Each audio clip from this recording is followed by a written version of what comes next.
нас, к сожалению, историю знают отвратительно. We had also our battles. That were stopped by the Russians. There's nothing you can do. I mean, except pray. I was very excited. Yes, I wanted to. I wanted to get into the war because I was a schoolboy. I used to read the books. I used to read the newspapers, listen to the radio, and you know, it was all. Really, to a schoolboy, it was a fantastic life. Of course, I soon found out that was completely wrong.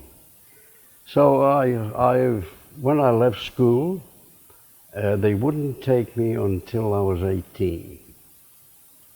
So This is the Royal Navy. yeah, well, it was the Army and the Air Force. You had to be 18 before you could go there.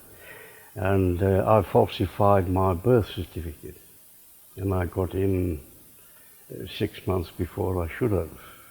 So I was actually 17 when I went in. And it was quite an eye-opener. I remember I had to travel by train from Cumbria down to London. And outside London, the train was stopped because London was being bombed. And that was my first eye-opener. We went into the Atlantic looking for subs. As I think I told you earlier, the subs used to come up regular as clockwork. Being Germans, everything was by the clock and so forth. They used to come on the surface and transmit to France their position and what had been achieved during the day and so forth. And we could hear them, and we used to take a bearing. You know what I mean by a bearing? A radio signal is a form of emission into the atmosphere, and you can actually get onto it and listen to it. And when you can listen to it, you can also judge by the volume that you can hear how far it is. And that we had, that was called HFDF, high frequency direction finding. And we used to pinpoint them, and then the fight was on. And we would attack them and they would try and get away, and that could go on for days actually. It was hunting. I must tell you the living conditions on board the ship. You are divided into what they call a mess. A mess is a living area where a group of people, that is their living area where they sleep and where they eat. My mess, or living quarters, was right in the bows of the ship. And your sleeping was via a hammock. You had to sling a hammock, and it was beautiful to sleep in because the hammock didn't move.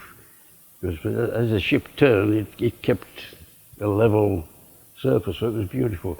But unfortunately, the ship was crowded, and for the first few weeks, months actually, I had to sleep on what they called the lockers.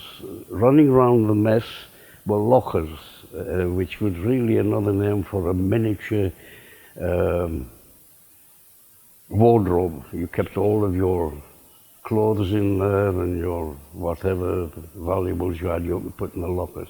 And on those lockers you used to sit when you had your food. There was a table in front of it.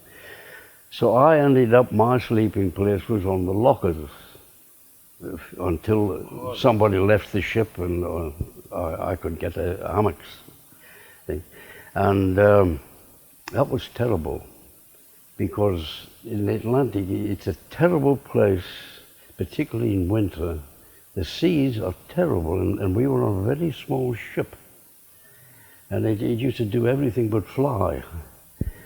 And what used to happen, when it's going along, it digs its nose into these huge waves, and all that water cascades onto the bows, and there's a hell of a bang. And I used to think, oh my God, we've been torpedoed and there, things like that. But then I got used to it. And then the weather works in another way. It used to roll. That ship, I've been on many ships, by the way. I've never known a ship to roll the way that one did. And I used to end up on the deck, sleeping. You know, you're on the locker, next thing it rolls and you're on the deck. I got very little sleep during those months.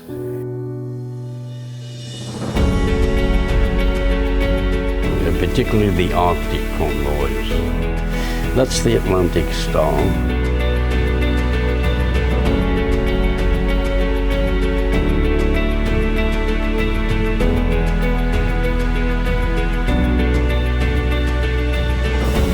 Wild Goose. Yep, that's the bridge, yes, and I was just underneath it, yeah, there, yeah. You know, your big enemy was the sea, not the Germans. It was surviving in those seas.